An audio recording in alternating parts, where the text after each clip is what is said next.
Hello everyone, welcome to civil services classes. तो आज के इस वीडियो में हम लोग यूपी पीएससी आरओ एआरओ 2023 की वैकेंसी के बारे में चर्चा करेंगे। तो अभी तक वैकेंसी तो आप लोगों को देखने को नहीं मिलेंगी। 2023 भी आ गई, मार्च भी आ गया और 3 महीने निकल भी गए, लेकिन वैकेंसी अभी आप लोगों को देखने को नहीं मिलेगी। लेकिन ये वैकेंसी जल्द ही आप लोगों को मैक्सिमम 2 महीने में, लगभग आप लोगों को मई में आपको ये वैकेंसी देखने को मिलेगी, क्योंकि अभी कुछ अध्याचन रह गए हैं जो आयोग को अभी नहीं मिली है और ओ लेवल को लेकर, उसके समकक्षता को लेकर कुछ विवाद है, उसको ख़त्म कर दिया जाए, इसलिए ये वैकेंसी लेट हो रही है। ये वैकेंसी देखिए, मान के चलिए कि आपकी मई में आ जाएगी आपकी वैकेंसी। और इसका जो एग्ज़ाम होगा आपका, वैकेंसी आने से बस 2 महीने बाद ही आपका एग्ज़ाम हो जाता है। नोटिफिकेशन जैसे है 1 महीने के भीतर ये लोग फॉर्म भरवाते हैं, उसके बाद मैक्सिमम 1.5 महीने का टाइम देते हैं फॉर्म भरने के लास्ट डेट से। तो आप लोग का जो एग्ज़ाम होगा वो मान के चलिए कि जुलाई में आप लोगों का एग्ज़ाम संभवतः हो जाना चाहिए, क्योंकि आयोग ने डेट भी आरक्षित कर रखी है, कुछ देख सकते हैं आप लोग उसके कैलेंडर में। तो अब बात करते हैं कि अब आप लोग के पास ज़्यादा समय नहीं, 4-5 महीने का समय है, मैक्सिमम आज से मानिए 4 महीने का समय है आपके पास। तो कैसे तैयारी करें इसकी, तो इस वीडियो में हम लोग इसी विषय पर मुख्यतः चर्चा करेंगे। तो पहले तो हम लोग बात कर लेते हैं इसके प्रीवियस ईयर कट ऑफ की और इसके पैटर्न की। तो ये 200 का पूर्णांक होता है, इसमें 140 का जीएस पूछता है और 60 का हिंदी आता है। हिंदी ऑप्शनल मतलब वैकल्पिक होता है, और ये भी वैकल्पिक होता है, कोई भी डिस्क्रिप्टिव नहीं होता है प्रीलिम्स में आपको, वो मेंस में होता है, वो भी एसए होता है, बाकी सब कुछ आपका वैकल्पिक ही होता है। बात करते हैं कि एग्ज़ाम डेट तो आपको मैंने बता ही दिया कि जुलाई में होगा, लेकिन प्रीवियस ईयर कट ऑफ देख लेते हैं। पिछले साल तो पेपर बहुत हार्ड आया था, आप लोगों ने अगर पेपर दिया होगा बहुत लोगों ने, तो आप लोग जान ही सकते हैं, लेकिन उसके पहले पेपर उतना हार्ड नहीं आता था। हार्ड आने का मतलब ये है कि इसमें इंटरव्यू नहीं होता है, इसलिए पेपर को थोड़ा टफ बनाया जाता है। तो कट ऑफ देखते हैं। तो कट ऑफ जो है जनरल की 128 गई थी 200 में, प्रीवियस ईयर की बात कर रहे हैं। ओबीसी की 112, एससी की 117 और एसटी की 112।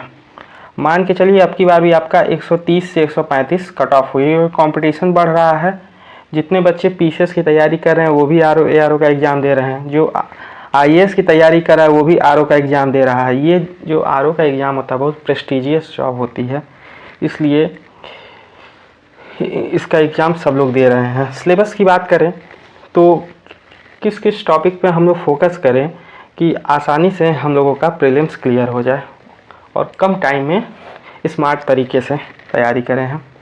तो देखते हैं सिलेबस और पैटर्न। तो पैटर्न मैंने बता दिया प्रीलिम्स का। 200 का पूर्णांक है आपका, 60 नंबर की हिंदी है और 140 की जीएस है आपकी।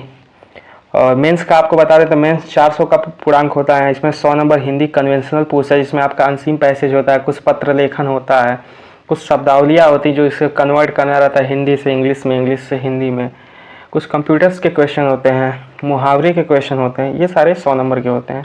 60 नंबर का आपका बहुविकल्पिक हिंदी पूछा जाता है, जिसमें आपके 5 टॉपिक होते हैं, विलोम, पर्यायवाची, तत्सम, सद्भाव, वाक्य शुद्धि, अनेक शब्दों के एक शब्द। 120 नंबर का जीएस पूछा जाता है आपसे और 120 नंबर का एसए पूछा जाता है। एसए 600 शब्दों में लिखने रहेंगे आपको, जैसे पीसीएस में जिस लेवल का आपको एसए देखने को मिलता है उसी तरह आपको आरओ एआरओ में भी एसए देखने को मिलेगा।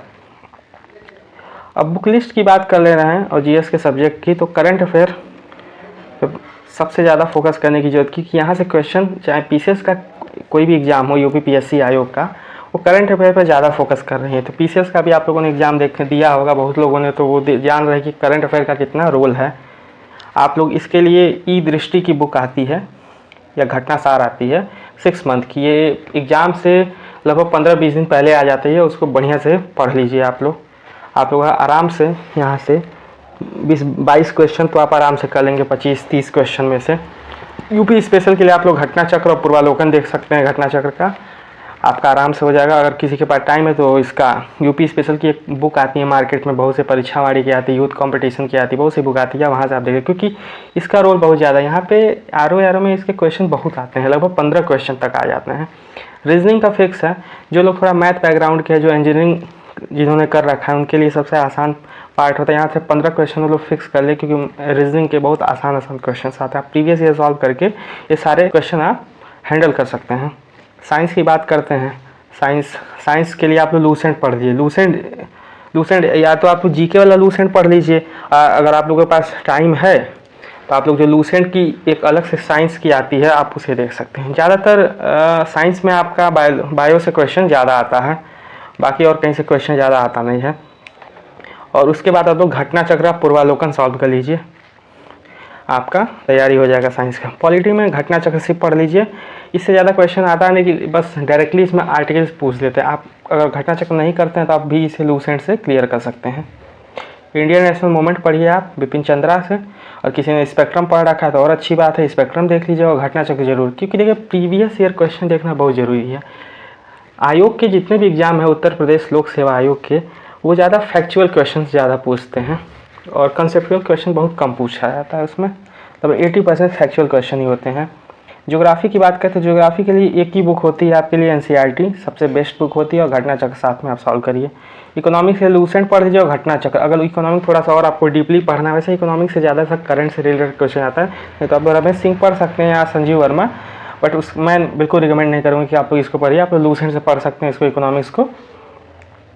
आगे देखते हैं मिडिवल हिस्ट्री और मॉडर्न हिस्ट्री। देखिए इसमें से तो आधे क्वेश्चन तो ऐसे पूछे जाते हैं जैसे आप कोई सॉल्व नहीं कर सकता, तो चाहे आप कितना भी हिस्ट्री पढ़ लीजिए। तो एंशिएंट मिडिवल के लिए आप लोग नॉर्मल घटना चक्र लाइए और लूसेंट की या परीक्षावाणी आप लोग देख सकते हैं। वैसे आप इसे स्किप भी कर सकते हैं, क्योंकि इससे मैक्सिमम आपके 10 क्वेश्चन ही आती हैं और आपको प्रीलिम्स में टॉप तो करना नहीं। हाँ, मेंस में इसे आप पढ़ना पड़ेगा, मेंस में के नंबर पे ही तो कट ऑफ जारी होगा, आपका फाइनल सिलेक्शन होगा, तो मेंस में इसका रोल हो जाता है। इन्वायरमेंट के लिए आप लोग घटना चक्र और परीक्षावाणी पढ़िए जरूर, ये जरूरी है। हिंदी के लिए आदित्य पब्लिकेशन उठा लीजिए, पहले आप लोग पीएन पांडे पढ़ लीजिए, पीएन पांडे नहीं तो एक वासुदेव नंदन का आता है, वासुदेव नंदन का पढ़ लीजिए आप लोग, और आदित्य पब्लिकेशन साथ में पढ़ लीजिए। आपका आसानी से 60 नंबर का अगर आपका आता है हिंदी, तो 60 में आप लोग 55 प्लस आराम से कर ले जाएंगे। अब यहाँ देख रहे थे किस सब्जेक्ट से कितने कितने क्वेश्चन ये प्रीवियस ईयर में आए हैं। देखिए करंट अफेयर से 22 से 25 क्वेश्चन आ रहे हैं, यूपी स्पेशल से 12 से 15, रीजनिंग से 15, साइंस से 15 से 18, पॉलिटी से 6 से 8, इंडियन नेशनल मूवमेंट से 10 से 12, एंशिएंट और मिडिवल हिस्ट्री से 6 से 7 क्वेश्चन। मैंने कहा ना कि एंशिएंट मिडिवल से बहुत कम ही, आप स्किप भी कर सकते हैं, प्रीलिम्स मेंस में आप पढ़ लीजिएगा। ज्योग्राफी के लिए देख लें से 15 से 17 क्वेश्चन यहाँ से आ रहे हैं, इकोनॉमी में 4 से 6 क्वेश्चन, यहाँ ज़्यादातर करंट रिलेटेड क्वेश्चन होते हैं। इन्वायरमेंट 8 से 10 क्वेश्चन, एग्रीकल्चर में 3 से 4 क्वेश्चन, और हिंदी में 60 क्वेश्चन पूछे, यहाँ से आप 55 क्वेश्चन आराम से कर सकते हैं। आप अगर आप ये पीएन पांडे भी नहीं पढ़ पाए तो आदित्य पढ़ लेंगे, तो आदित्य से आप डायरेक्टली 50 क्वेश्चन आप कर सकते हैं। आगे चलते हैं, कौन सा सब्जेक्ट पढ़े कि क्लियर प्रीलिम्स क्लियर हो जाए आसानी से। तो देखिए प्रीलिम्स क्लियर करने के लिए कोई मैं तो नहीं कोई सजेस्ट करूँगा कोई सब्जेक्ट आप लोग छोड़े, बट आप लोगों के पास अगर टाइम कम, अगर आप लोग जॉब कर रहे हैं या पीसीएस की अलग से तैयारी कर रहे हैं या आईएएस की तैयारी, अगर ये एग्जाम आप देना चाह रहे हैं, तो आज कुछ टॉपिक आप देख लीजिए जहाँ से क्वेश्चन देखिए। करंट अफेयर आप 6 मंथ का पढ़िए, आप 20 क्वेश्चन यहाँ से कर लेंगे आराम से।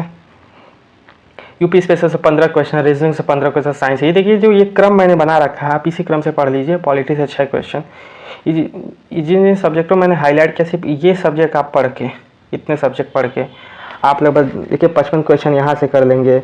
आप लगभग यहाँ से आप 15 3 45 70 या 70 76 क्वेश्चन जीएस से हो जाना, और प्लस आप 55 क्वेश्चन यहाँ से कर ले रहा, आराम से आपका 130 क्वेश्चन 131 क्वेश्चन और आराम से आप कट ऑफ को क्लियर कर सकते हैं।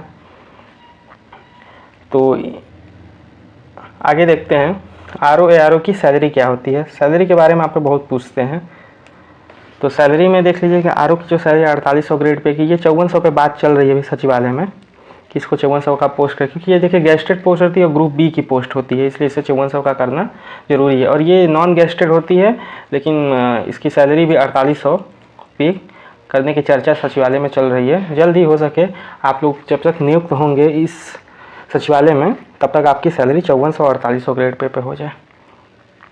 प्रमोशन की बात कर लें, सॉरी ये पहले आप ये देख लीजिए, इन हैंड आपका 58,500 मिलेगा एआरओ में, और आरओ में आपका 62,500 मिलेगा। और after NPS deduction 10% NPS national pension scheme काट कर आपको ये बताया जा रहा है। प्रमोशन मोस्ट इंपॉर्टेंट, प्रमोशन क्या ग्रोथ होती है। कोई भी जॉब की तैयारी आदमी करता है तो पहले ये देखता है कि इस जॉब में क्या ग्रोथ होनी चाहिए। तो अगर हम एआरओ के पद से देखते हैं, अगर आप एआरओ पे चयन करते हैं, अगर आपका एआरओ पे चलेंगे, आरओ बनने में कभी कभी 5 साल भी लग जाता है, और 8 साल कम से कम आपको एसओ में लग जाएंगे, जो सेक्शन ऑफिसर जिसे बोलते हैं, जिसे अनुभाग अधिकारी जिसे बोलते हैं। अनुभाग अधिकारी के अंडर ही कम से कम 4-5 आरओ और 2-3 एआरओ और कुछ कंप्यूटर असिस्टेंट जो होते हैं, ये लोग कार्य करते हैं एक अनुभाग में, ठीक। फिर उसके बाद आते हैं अंडर सेक्रेटरी, अनुसचिव। अनुसचिव जो होते हैं ये एसओ जो होते हैं, ये कुछ अनुभागों के प्रमुख होते हैं। तो ये बनने में आपको 4 साल लग जाएंगे। देखिए आरओ से सेक्शन ऑफिसर के बीच में समय लगता है, बाकी उसके बाद 4 साल 3 साल ऐसे समय में निकल, जैसे जैसे पोस्ट वैकेंट होती जाएगी और सीनियरिटी के हिसाब से आपकी प्रमोशन जल्द से जल्द। और स्पेशल सेक्रेटरी की जो पोस्ट होती है वो 35 पोस्ट ही है पूरी, तो आपको प्रायोरिटी के हिसाब से सीनियरिटी और रैंक के अकॉर्डिंग आपको, इसीलिए आप सबसे बेस्ट रैंक लाएँ तो आपका जल्द से प्रमोशन होगा, आपको प्रायोरिटी पहले मिलेगी प्रमोशंस में। फिर आपको 4 साल लगेंगे डिप्टी सेक्रेटरी में, जिसे उप सचिव बोलते हैं। उसके बाद ज्वाइंट सेक्रेटरी में आपको 5 साल, ये आपको पीसीएस पोस्ट में, आप पीसीएस पोस्ट जो होती है उसके इक्विवेलेंट हो जाएंगे। आप एसडीएम के समझिए, आप एसडीएम के इक्विवेलेंट हो जाएंगे आप जब जीएस बन जाएंगे तो। इसे ज्वाइंट सेक्रेटरी या संयुक्त सचिव भी बोलते हैं इसे ना। और एसपी जो होता है स्पेशल सेक्रेटरी, जिसे संयुक्त सचिव स्पेशल सेक्रेटरी बोलते हैं, विशेष सचिव। विशेष सचिव अगर आप बन जाएंगे यहाँ पे तो आपको आईएएस की रैंक मिल जाएगी और आप आईएएस के इक्विवेलेंट हो जाएंगे। तो वीडियो आपको कैसी लगी? अगर अच्छी वीडियो लगी तो लाइक सब्सक्राइब करिए और कमेंट में अपनी सुझाव दीजिए। धन्यवाद।